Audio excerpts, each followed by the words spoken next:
NAYPYIDAW, Myanmar, Secretary of State Rex W. Tillerson briefly visited Myanmar on Wednesday and urged its two most influential leaders to investigate credible reports of widespread atrocities by the country's security forces against Rohingya Muslims.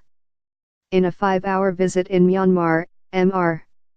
Tillerson met with Senior General Min Aung Hlaing, the nation's military commander, and Daw Aung San Suu Kyi, the Nobel laureate and head of the country's civilian government.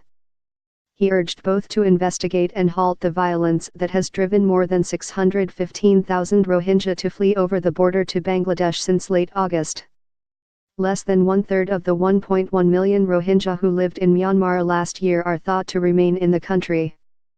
Mr. Tillerson called the situation horrific, and at a news conference after the meeting said that there had been crimes against humanity.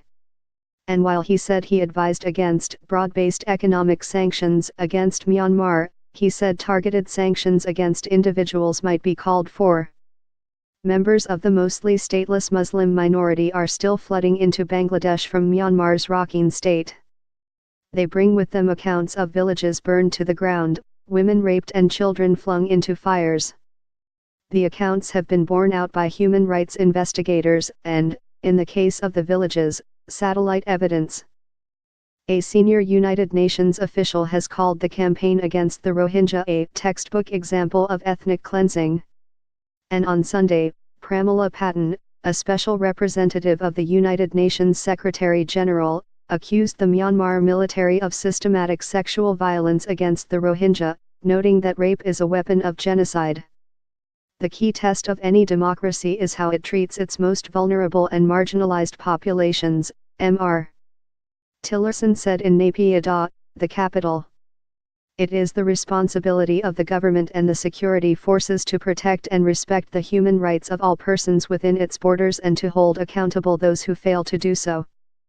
But Ms. Aung San Suu Kyi has defended Myanmar's security forces, saying that there should be an investigation into what caused the Rohingya crisis. We want to find out why this exodus is happening, she said in a speech in September. Given the widespread testimony from Rohingya refugees about what led them to flee, critics have accused the Nobel laureate of disingenuousness. At the news conference on Wednesday, Ms. Aung San Suu Kyi defended her statements, saying, "I don't know why people say I've been silent about the Rohingya," and suggesting that perhaps what she has said was not interesting enough or incendiary. She thanked Mr. Tillerson for having an open mind. An open mind is something very rare these days, she added. Last month, Ms. Aung San Suu Kyi, who as a civilian leader has no authority over Myanmar's powerful military, which ruled for nearly half a century, set up yet another commission dedicated to the Rohingya emergency. There are now at least 5 such panels, and Ms.